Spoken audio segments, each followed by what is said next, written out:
کہ تم بمز کے ذریعے سے اسکولز اور کالجز کو نہیں اڑا رہے ہو، اپنے بیٹوں کو تو نہ صحیح مگر پوتوں اور پروتوں کو تم اسلام کے خلاف ریبیلین پر اور بغاوت پر ابھار رہے ہو۔ جیسے عیسائی فرق نہ کر سکے عیسائیت اور احمق پادریوں کے درمیان، ویسے تمہارے بچے بھی فرق نہیں کر پائیں گے۔ وہ کہیں گے اسلام وہ تھا کہ جس نے ہماری نسلوں کو پڑھنے نہیں دیا۔ اسلام سے باغی ہو جائیں گے، یاد رکھیے، اسلام سے باغی ہو جائیں گے۔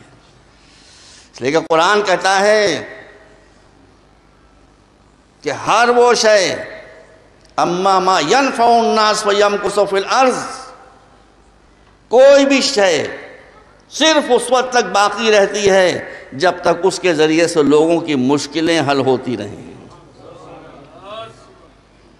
لوگوں کو نفع پہنچتا رہے۔ جب اس کی نفع رسانی ختم ہو جاتی ہے ہم اسے ختم کر دیتے ہیں۔ تو اگر اسلام سے آپ نے خالی لوگوں کی مشکلیں پیدا کرنا شروع کی اور علم جو مسائل کے حل کرنے کی کنجی ہے اس پر پہرے بٹھا دیے، نہ کیجئے ایسا۔ میں آپ سے درخواست کر رہا ہوں، نہ کیجئے ایسا۔ عیسائیت نے کیا دیکھ لیجیے نتیجہ کیا بھگت رہے ہیں۔ اب وہ اس کے کفارے میں ہر چرچ کے برابر اسکول کھول رہے ہیں، مگر جو دھبا لگ گیا وہ دھبا لگ گیا۔ اور کیا یہ ہے سیکولرزم کی بیک گراؤنڈ، ری ایکشن ہے یہ، ایکشن نہیں ہے۔ اس کے بعد جب سرمایہ داروں نے، کیپٹلسٹ نے اپنے سرمایہ کے زور پر مزدوروں کو دبانا شروع کیا، غریبوں کا استحصال کرنا شروع کیا اور مظالم کی حد ہو گئی تو ری ایکشن ہوا۔ اسی ری ایکشن کی شکل کمیونزم کی تحریک کی شکل میں آگے بڑھی۔ کمیونزم اٹھا تھا غریبوں کی ہمدردی میں، پونجی پتیوں کے رئیسوں کی دشمنی میں، مگر اس کمیونزم نے کئی لاکھ بے خطا انسان کو، کئی لاکھ بے خطا انسانوں کو بغیر کسی جرم کے موت کے گھاٹ اتار دیا۔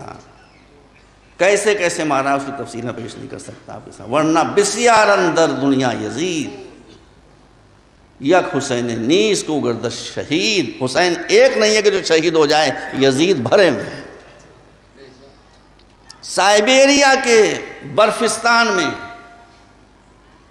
جہاں برف ہی برف ہے سینکڑوں میل تک، وہاں جا کے ہزاروں لاکھوں آدمیوں کو ڈمپ کر دیا، نہ وہاں کھانا نہ وہاں پانی۔ اسی سردی میں جم جم کر وہ ختم ہو گئے۔ دیکھا آپ نے، چونکہ رد عمل کے طور پر یہ کمیونزم کی تحریک چلی تھی، اس لیے اس سے ظلم ختم نہیں ہوا، ظلم بڑھ گیا،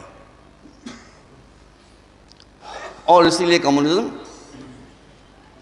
ختم ہو گیا۔ جب ایک ملک نے دوسرے ملک پر حملہ کیا، یورپ میں مثلا جرمنی نے انگلینڈ پر حملہ کیا، تو انہوں نے اپنی قوم میں جذبہ دفاع ابھارنے کے لیے نیشنلزم کا سور پھونکا۔ دیکھا آپ نے، نہ وہ ملک حملہ کرتا نہ نیشنلزم کا موومنٹ چلتا۔ تو نیشنلزم بھی ری ایکشن ہے اس ظلم کے خلاف کہ جو کسی ملک نے دوسرے ملک پر کیا۔ یہ جتنے ازمز ہیں یہ عقل سے پیدا نہیں ہوئے، یہ جذبات سے پیدا ہوئے ہیں، یہ ایموشنز سے پیدا ہوئے ہیں۔ چرچ نے جب ظلم کرنا شروع کیا تو سیکولرزم پیدا ہوا، اور جب بادشاہوں نے ظلم کی چکی چلائی تو اس کے ری ایکشن میں ڈیموکریسی پیدا ہوئی۔ کہ نہ تمہارے ہاتھ میں پاور ہوگا نہ تم ظلم کرو گے۔ مگر آپ انصاف سے بتائیے، آپ ایک مقدس مقام پر بیٹھے ہوئے ہیں، ایک مقدس جگہ بیٹھے ہوئے ہیں، اگر میں غلط کر رہا ہوں تو آپ ٹوک دیں مجھے۔ یہ جمہوریت جو اٹھی ہی تھی اس لیے کہ بے گناہوں کا خون نہ بہنے پائے، اب اس ڈیموکریسی کے ذریعے انسانوں کا کتنا خون بہا ہے اسے آپ تول سکتے ہیں؟ بتائیے مجھے، تول سکتے ہیں؟ سو کال ڈیموکریسی نے کئی کروڑ آدمیوں کو مارا ہے، لاکھوں کو نہیں، کروڑوں کو۔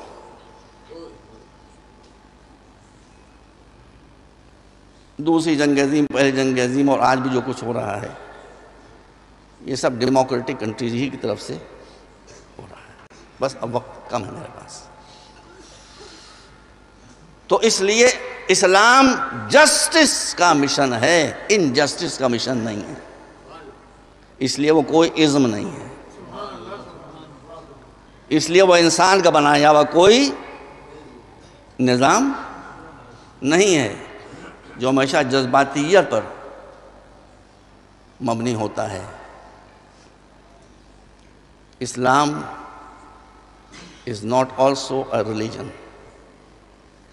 کیوں؟ اسلام دین ہے، دین ہوتا ہے وزڈم بیسڈ، دین ہوتا ہے وزڈم بیسڈ، ریلیجن ہوتا ہے ایموشن بیسڈ۔ سمجھ رہے ہیں؟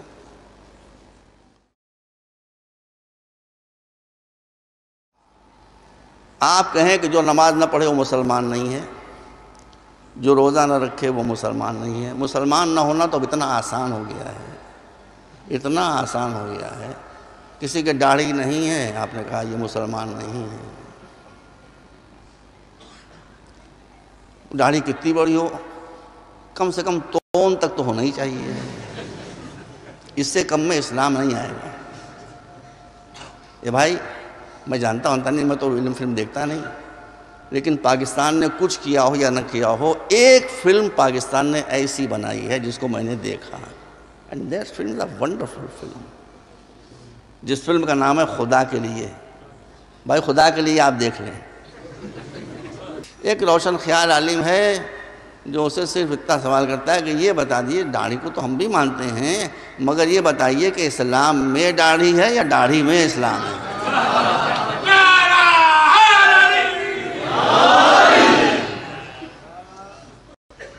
یہ ایکسٹریمزم ہے، یہ ایکسٹریمزم ہے۔ آج اگر میں اس علاقے میں جا کر یہ پوچھوں بھائی میں بالکل جاہل آدمی ہوں، یہ بتاؤ اسلامی تمدن کی علامت کیا ہے، کیا میں سمجھوں کون سا ملک ہے یا شہر ہے یا صوبہ ہے کہ جہاں اسلامی تمدن علاقہ زمین ہے، جہاں اسلامی تمدن پایا جاتا ہے؟ بھائی تو وہ کیا کہیں گے؟ وہ کہیں گے بھائی آپ ہندوستان سے آ رہے ہیں، کفرستان سے، آپ کو نہیں معلوم، ہم آپ کو بتاتا ہے۔ چاہے لوگوں کے گھر کچے ہوں مگر ماربل کی مسجد بنی ہو، وہ ہے اسلامی تمدن۔ کہیں گے کہ نہیں کہیں گے؟ بتائیے آپ، یہ خبر نہیں کہ آئندہ اس کا ریئیکشن کیا ہوگا۔ مولا علی سے جب پوچھا گیا جو کل ایمان کہ آپ بتائیں کہ اسلامی تمدن کی علامت کیا ہے کہ فلاں جگہ اسلامی تمدن پایا جاتا ہے، واللہ میں کہتا ہوں میں نے پڑھا ہے، نہ مسجد کا ذکر ہے، نہ میناروں کا ذکر ہے، نہ گنبدوں کا ذکر ہے، نہ داڑھیوں کا ذکر ہے، نہ پیجاموں کا ذکر ہے، یہ کوئی ذکر ہی نہیں ہے۔ کیوں؟ اس لیے کہ اسلام مشن ہے، اور مشن ہے غربت کو مٹانا۔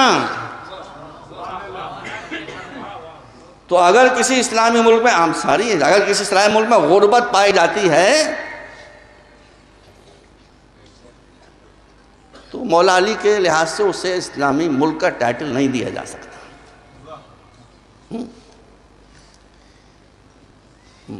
رسول ہوں یا مولا علی ہوں یا اور ائمہ اہل بیت ہوں، یہ جب کوئی کام کر لیتے ہیں تب کہتے ہیں، یہ نہیں کہ پہلے آپ یہ تو کھول لیجئے پہلے، اسی لیے آپ نے نہیں سنا، کھولیے تو پہلے۔